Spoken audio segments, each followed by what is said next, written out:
Good morning. Welcome into the Out of Bounds Show, ESPN 105.9 The Zone. Brought to you by the Men's Clinic in Madison and the Men's Clinic in Brandon. Dr. Mike Manning and Dr. Cliff Adams. They want to see you. You want to go to their web morning, themanthing.com. And we welcome in our friend, Dr. Mike Manning, to the show once again on ESPN 105.9 The Zone. He owns the Mississippi Vein Institute.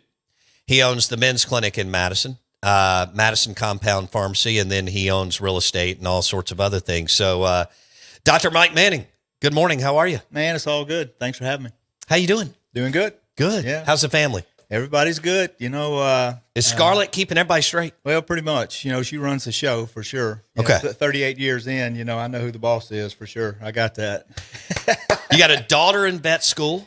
Yeah. Ashley is my baby, and she is up at Mississippi State in vet school. And then John runs our construction business, Manning & Manning Construction. And then Jake has got Mississippi Smart Homes. MSSmarthomes.com, which I've got in my man room and in my living room and kitchen area. So y'all got a lot going on. Oh, yeah. You know, I raised them to be entrepreneurs, and damn if they're not. Yeah, Good. So, turned out good. All right. I want to talk about the new building.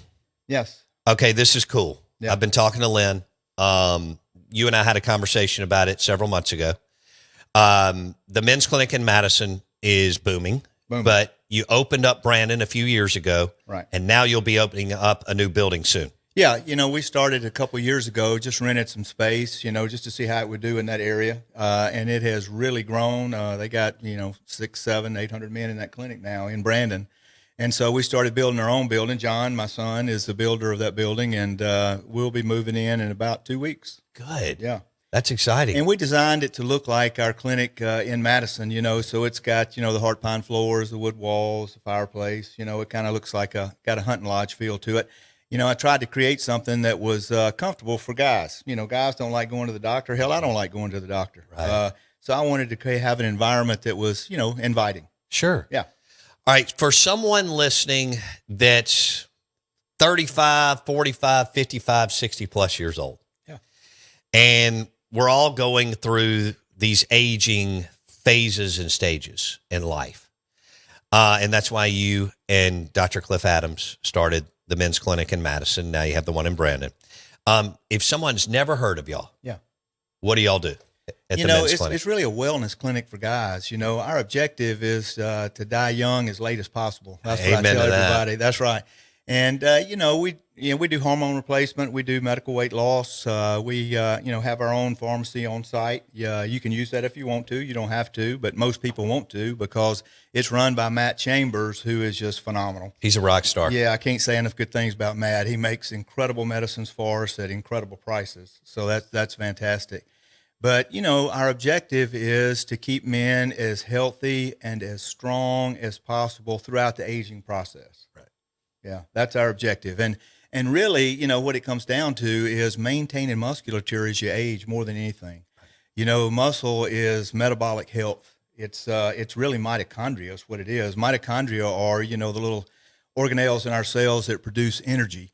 And the more muscle you have, the more mitochondria you have. And so that's where testosterone replacement, optimizing testosterone, getting our guys on excellent supplements that we carry in the clinic. Everything's been handpicked by me. Right. You know, the thing you got to know about supplements is they're not FDA regulated. So if you hadn't got somebody riding herd on what the best ones are, you're probably taking a whole lot of nothing. Right. And so, you know, we are trying to increase the muscle mass on our patients as a means of protecting their health as they age. The Men's Clinic in Madison, Men's Clinic in Brandon, the one in Brandon. Madison already has a new building. And as Mike said, it's like a hunting lodge meets man cave meets wellness facility. Really comfortable, nice, low key, walking you through the aging process.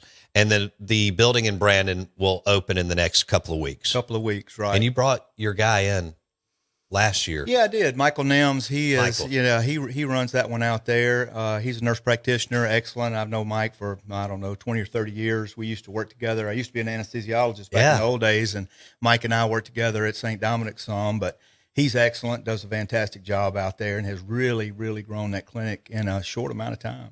TheManThing.com. themanthing.com. Dr. Mike Manning on the Out of Bounds Show, ESPN 1059 The Zone. Now, Mike, you just hit on it, but I think this is something that you're really trying to convey is that you got to lift some weights. You got to do some resistance training. It's not about running 17 miles a day. It is not. And, particularly after the age of 50, a little treadmill is fine for the heart, but really what you need to be doing is lifting weights at least 3 times a week for an hour. Muscle mass is health. It's metabolic health. We have a new metabolic health plan that I designed myself and ran it on myself initially. The thing about both Cliff and myself is everything that we recommend to our guys, we do ourselves. Yeah. The metabolic health plan has got a medical weight loss component to it as well, but it is designed to help guys lose fat, retain muscle, strengthen their gut microbiome, which are the little bacteria that live in our guts that really maintain our health, and to decrease inflammation throughout the body. Inflammation is aging. Inflammation is disease. What's happening with a lot of these weight loss medications is people are getting on them and they're losing way too much muscle. Right. All right. We don't want that. Our plan is designed to protect the muscle component during the fat loss process.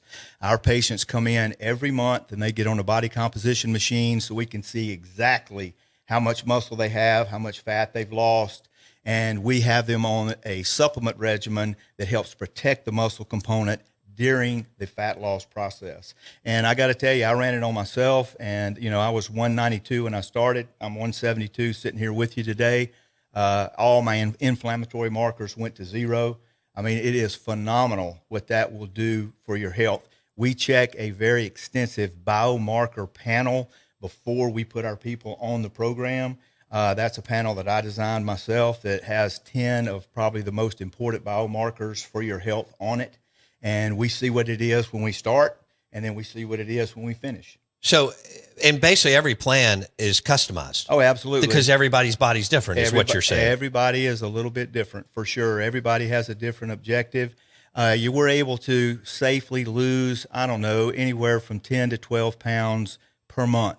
If you're losing more weight than that, that's really not sustainable. It's not healthy. A lot of these people are losing a ton of weight using these medications, but they're not healthy when they finish. They're thin, but they're unhealthy. They're not metabolically healthy. Our plan is designed to lose weight. Everybody wants to lose some fat, but it's when you come out the other end of it, you're going to be stronger. You're going to be healthier. You're not only going to have retained your muscle, you're going to have more muscle.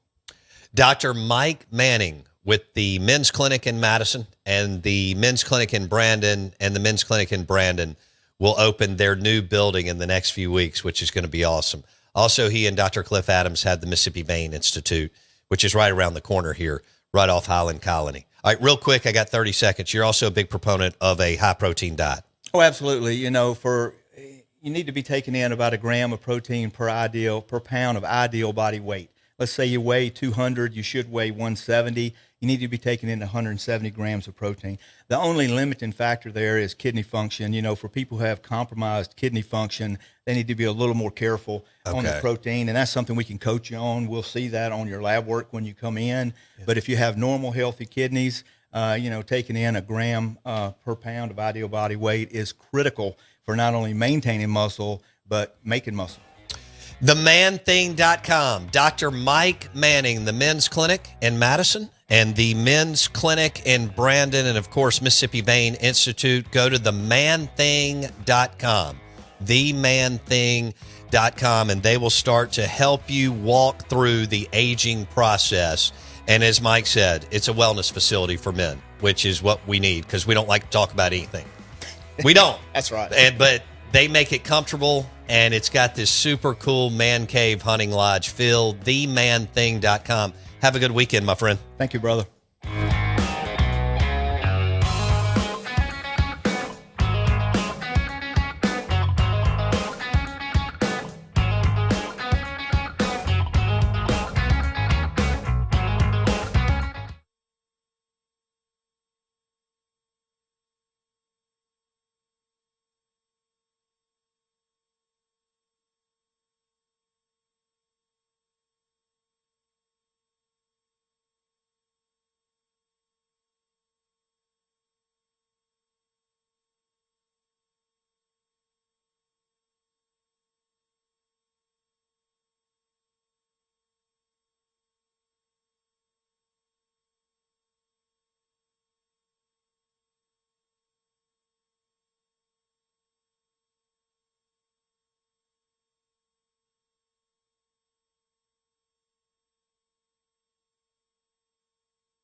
All right.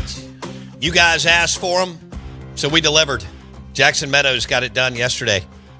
The new Out of Bounds hats and Whiskey 61 hats are on whiskey61.com. Grab one today. They are good looking. We'll have more, but we did roll out the best. We got more of the best coming, but whiskey61.com, you can find the Out of Bounds hats. They look good. We're live in the Bank Plus studio, Out of Bounds, 105.9 The Zone ESPN. We welcome in Steve Palazzolo, NFL Insider, NFL Podcast of the Year. He joins us on the Farm Bureau Insurance guest line.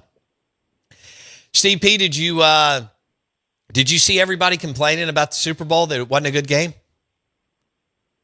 I mean, I was too focused on the game, but I heard some rumblings that it was, defensive minded and boring for people, which I disagree with. But I do too. I thought, yeah.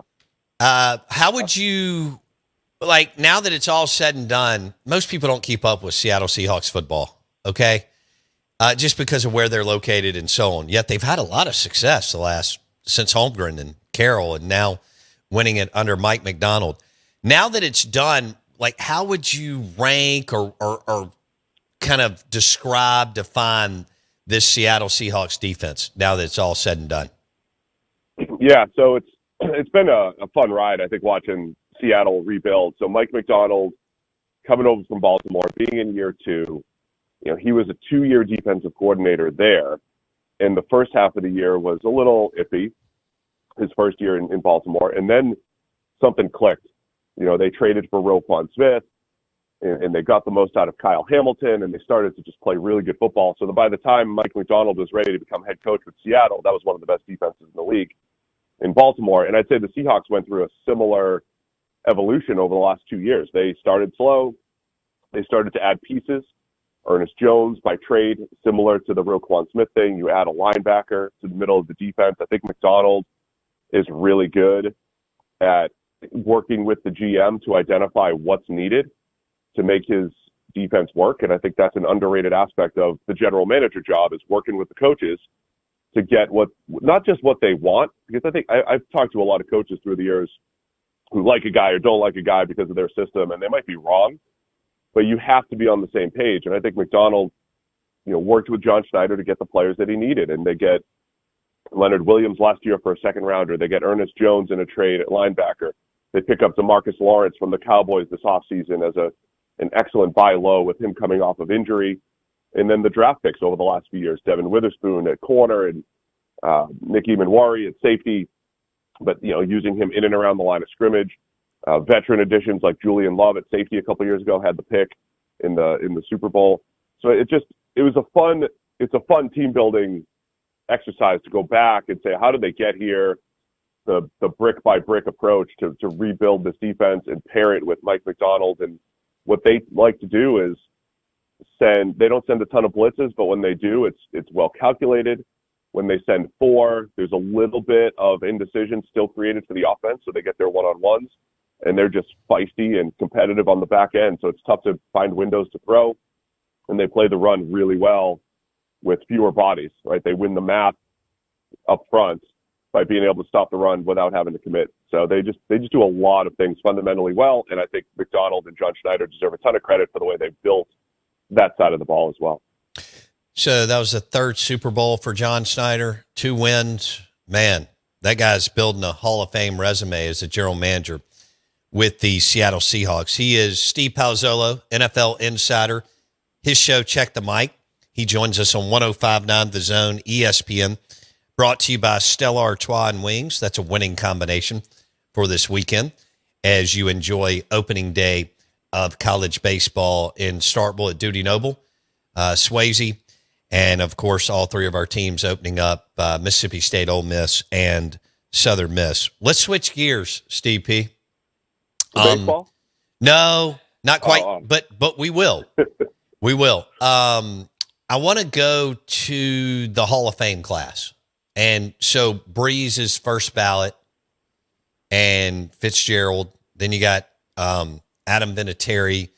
Kuechly now gets in. Roger Craig. Did I miss anybody? I don't think I did. Did anything surprise you about the class that was announced? Other than we talked about Belichick. I take that out. I'm talking about the guys that that got in. Yeah, I mean, I think it all made sense. I mean, they were all the expected players. Did you mention Kuechly and Vinatieri? Yeah. Okay. So yeah, the five players. It was good to see Roger Craig get in. So you have four pretty much modern era type of players, and then Craig gets in finally. He was just a great pass catching running back for the 80s, and at the very beginning of that West Coast offense taking hold, he was like the prototype, catching the ball out of the backfield and running it, of course, for the Niners. But no, I think this all made sense. I don't know when. I think Eli eventually gets in, but it'll take some time. There's enough debate around him that it takes some time. But yeah, Breeze certainly a slam dunk. Fitzgerald, Kuechly certainly slam dunks. I think Vinatieri, given his longevity and the key kicks that he had, I think those guys were all slam dunks for this year. You mentioned Eli Manning. Give me the pro. Give me the argument for, give me the argument against. I mean, the four is obviously the two Super Bowl runs. Not just Super Bowl runs, but against the Patriots, against the undefeated Patriots in 2007. The fact that he got hot twice and had two different playoff runs that combined for 8-0. The cons are when Eli Manning played, he was a mid-tier quarterback. If you were ranking quarterbacks while Eli was a starter from 2005 through whatever he finished, 2018, would you ever rank him higher than 10th, 11th, 12th? And I'd say in most years or in most parts of that time period, you'd rank him 14th, 15th, 13th. I thought he had two outstanding seasons. One of them did coincide with the Super Bowl, which was 2011. I thought he was great in 11 and great in 2012. I thought he played like a top 5 quarterback probably twice those two seasons. So the against is, 500 total quarterback. His playoff record's pretty good because he didn't make the playoffs in a whole bunch of years, so he didn't have time to lose. And, statistically, he's got some volume, but not really efficiency. And I don't think he was ever one of the better quarterbacks of his era, but he has those two Super Bowl runs that were legendary and historic, and I think that's going to, carry the majority of the argument. Okay.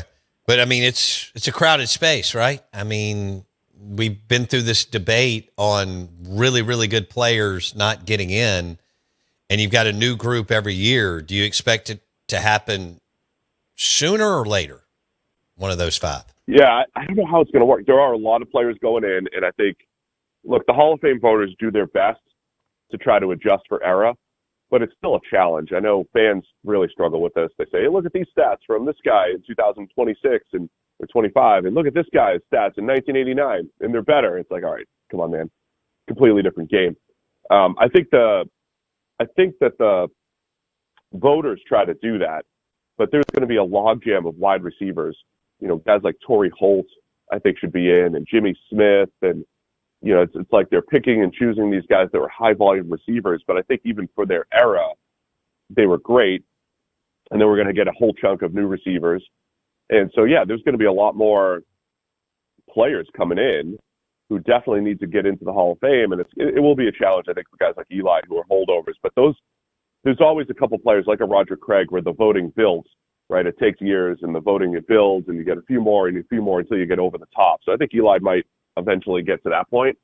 But yeah, it is a logjam. There are a lot of players who at least deserve to be considered to get to the Hall of Fame coming up here. Steve Palazzolo on the Out of Bounds show, driven by your next GMC Sierra truck at Fowler GMC, Pearl Brandon. You mentioned Jimmy Smith. We're biased here because he's from here. Played at Jackson State, drafted by the Cowboys at a time when they were loaded, got injured, had a real serious, wasn't sure what was going to happen. Ends up with, speaking of Eli, ends up with Coughlin on an expansion team in Jacksonville, as you know, with Burnell and Fred Taylor and another wide receiver opposite of him that could ball. Do you think Jimmy Smith gets in eventually, Steve P? That was my team in the 90s. That was my team. Mark Brunell was my favorite player. Love the mid-90s, early 2000s Jags. So I absolutely think he should get in. I think the challenge is going to be some of the off-field. The fact that people don't remember how good Jimmy Smith was. Well, he's on Twitter all the time reminding people what happened in week 2.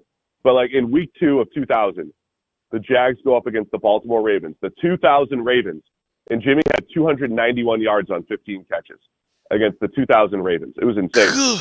Good. And even my guy Brunell, I love Brunell. A couple bad throws in there, and Jimmy still made them good. So he reminds people about that. I thought even when Brunell left, Byron Leftwich was the quarterback, and Jimmy Smith still putting up big numbers. I thought that was one of the things that really sold me on him. And if you go back and watch Jags games, which I still do while I'm working in the background, if he had one-on-one, he was winning. Yeah. If Jimmy Smith was one-on-one, he was behind the defense. Brunell had a great deep ball. But they had the legendary one in 96 against the Broncos in the divisional round to seal the deal to upset John Elway. I mean, Jimmy Smith was a very good vertical speed receiver, but just a good all-around receiver. And look at the numbers. It was him and Marvin Harrison. And then Randy Moss came on the scene. But like him and Marvin Harrison were 1 and 2, I'd say, in the NFL.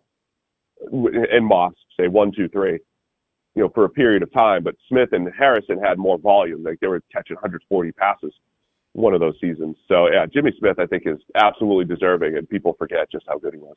I love that. Man, I think part of it, we're visiting with Steve Palazzolo. He had the NFL Podcast of the Year a couple years ago, shows Check the Mic, NFL Insider, on the Out of Bounds show, 105.9 The Zone, ESPN, brought to you by the Men's Clinic in Madison and Brandon, themanthing.com. You mentioned, so back then, late 90s, we just didn't have the TV access, as you know, Steve P. And so you got the highlights from Boomer and Tom Jackson, but the Jags just were not, even though Coughlin and them were winning, they weren't on that many nationally televised games. And so it's kind of an eyeball access thing, isn't it, Steve? It is. I mean, there was a period where I think the Jags, 97 to 99, they were on TV a bit, 99 in particular. Okay. And then they fell off in 2000. That's the thing, is like their window of being good was also just like a 4-year stretch, 5-year stretch. It wasn't that long. It was as long as Tony Baselli's career, to be honest. And that's part of it. You're right, because you got 3 games a week. And then, for people that, like me, like I watch YouTube TV, I have all the games, and it's crazy. Like my kids are like, what happened?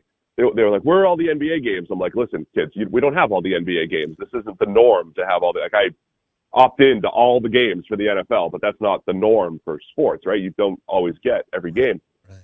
And the fact that we would tune in at 7 Eastern, 6 Central to go watch primetime while still there's some games going on. But that's like where you caught the end of what's happening in Oakland and what's happening with the Broncos and what's happening with the Niners.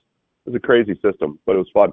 But yeah, I think not being in the spotlight certainly hurts Jimmy Smith and the Jags and Fred Taylor as well. Yeah, I think if he played for the Giants or the Steelers, the old blue blood, where most of the population is, even Chicago, if he was in a market like that, there would be a much better path, because that was an expansion team, and they still don't even have a lot of respect 26 years later today, Steve. Yeah. I mean, I think they may have for a period of time, but then it tapered off in the 90s. Yeah. But again, like if you go look at his numbers compared to Marvin Harrison's, and they were similar, and Harrison had Peyton Manning. Like, again, I love Brunell, but Peyton Manning was throwing to Harrison. So, they were great together, but they were just a known commodity. Jimmy also may have been Keenan McCardle next to him, and there was a point where it's like, yeah, they're both 1,000-yard receivers, but Jimmy was a better all-around vertical receiver than McCardle, and that's why maybe he loses a little bit of luster, because they had a 1-2 punch there as well. Right, and they had so many weapons, 2 damn good wide receivers, and Fred Taylor coming out of Spurrier's and Florida. I mean, I don't even know who the OC was. You probably do in the late 90s. I don't remember who it was for the Jags. I do. Who? Well, they had Chris Palmer for a couple of years. Yeah, I remember him. He had 1 year of Taylor, then he went to the Browns. Then Coughlin took over in 99. He just did the play calling by himself for a couple of years. Okay. So, but it started with the run and shoot guy, Kevin Gilbride, in 96. Yeah. When the Jags had that run, it was Kevin Gilbride coming over from the Oilers, running the old school, like run and shoot. It wasn't old school run and shoot like they tried to run, but it was those types of principles that he applied with Brunell, Smith, and McCardle. Okay. Wow. Steve Palazzolo. Go I ahead. could do hours on the 90s Jags. Nobody wants to hear it, but I could. Hold on. Is Fred Taylor in? He's not, no, but Pete Prisco, who works for CBS and covered the Jags in the 90s, has been his biggest advocate. He's a huge Fred Taylor fan, and he's been fighting really hard to try to get him into the Hall. He should be in, right? I mean, I think it's close. Okay. I usually have a high standard for the Hall of Fame, and I love Fred Taylor, but Okay. Curtis Martin is in, and Curtis Martin I never thought was a Hall of Fame player, and Fred Taylor was he was a big play waiting to happen. He was a very good and eventually durable running back. Started slow in that area, but I think he's fringe. I think he's right on the cusp. All right, I met Curtis Martin in the airport in 1997 in Phoenix. Here's the deal. That goes back to what I just said. Curtis Martin played for the Jets and the Patriots in the Northeast. I'm telling you, there's something. Parcells. Yes, yeah. Parcells, all that. Parcells loved him. And look, I loved Curtis Martin. I mean, my favorite was Marshall Faulk, but I loved Curtis Martin and Fred Taylor. Just dynamic, fun to watch. But Steve, I believe there's something to this. Being in one of the older first franchises, huge metropolitan areas, media of Boston, New York, Philly, Pitt, Chicago. I mean, to me, that's a great example. Your thoughts?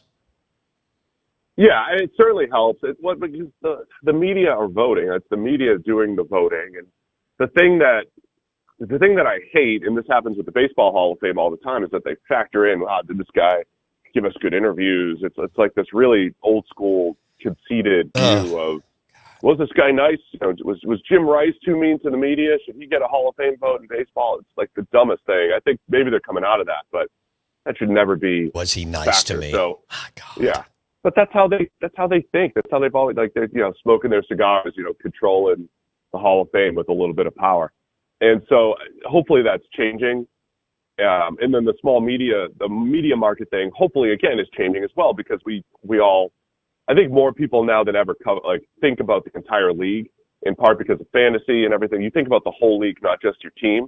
And so hopefully that's expanding. But yeah, there's definitely a period of time where, you just didn't see other teams. And again, everybody knows Curtis Martin was like Bill Parcells' handpicked guy for two different teams. Right. And went to a Super Bowl and went to AFC championships. And so all that stuff ends up working in his favor because of where he played. Okay. I think that's an example right there. Fred Taylor played in a non-football market for the most part. Jacksonville. And Curtis Martin played in New York and Boston. I mean, and I like Curtis Martin, but holy hell, come on. Is Coughlin in? I don't believe so. But how is he? Gets in. All right, first of all, most expansion teams are garbage for a long. I mean, the Saints. Well, that was 1967. All right, let's fast forward. Texans have struggled for majority of their existence. I know they were in the playoffs this year. Jacksonville.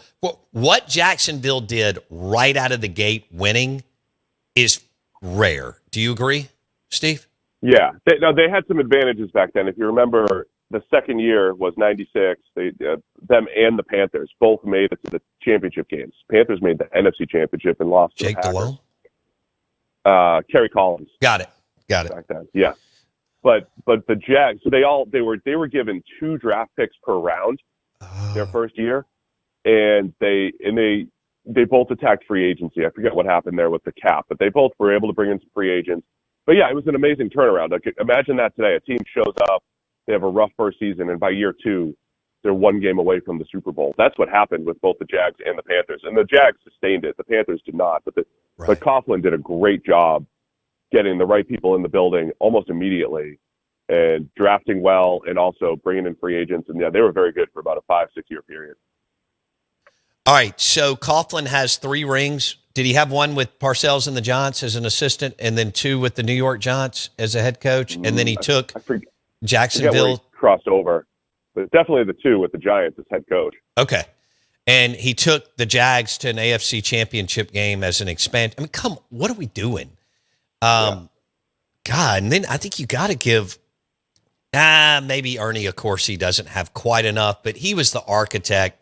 He handed Coughlin, a hell of a roster. I mean, Jerry Reese was the beneficiary after that, but of course I thought did a hell of a job with that whole Giants defense and so on. Okay.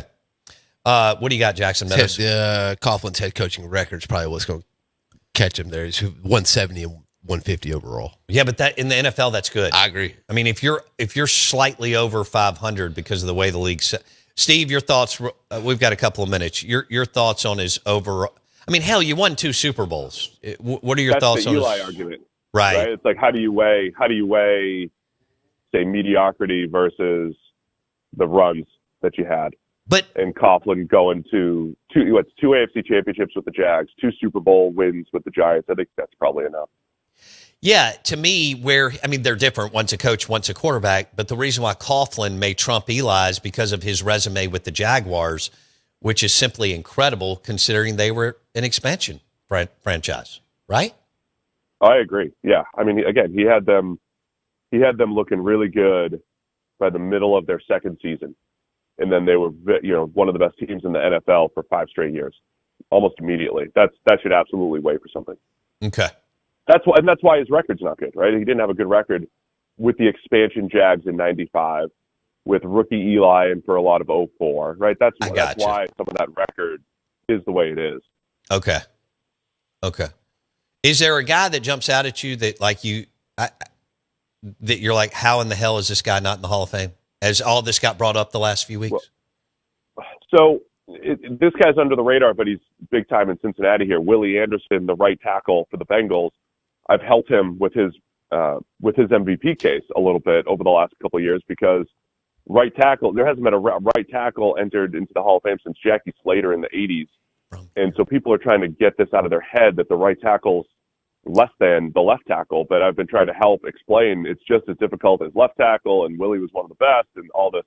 So I don't know if he'll ever get in, but they've been working really hard, Bengals fans and Bengals people and, recruiting people like myself to use some data arguments to try to help Willie make his case. So we'll see if he ever gets in, but he's getting a little bit closer, but it's still probably a long shot at this time. And I think there's just some bias against right tackles against left tackles versus left tackles. Dude, that was awesome. That was, I hate to stroke the ego, but my man, you just crushed it. Appreciate it. Hey, good times. Skyline Chili on me tonight for not just you, but for the whole family. The whole family. Yep. All right. All right. I'll send you pictures again next time they're eating the electric orange cheese on the Skyline. That was so good. All right. Next time we'll talk Cincinnati Reds. Be good, my friend. All right. Thanks, guys. Steve Palazzolo, his show, Check the Mic, NFL Podcast of the Year. He joined us on the Out of Bounds Show, 105.9 The Zone, ESPN. And the show is brought to you by Martin's in Livingston. Catch college baseball there this weekend. Enjoy some gumbo, fried shrimp po' boy. Martin's in Livingston. Back in a second.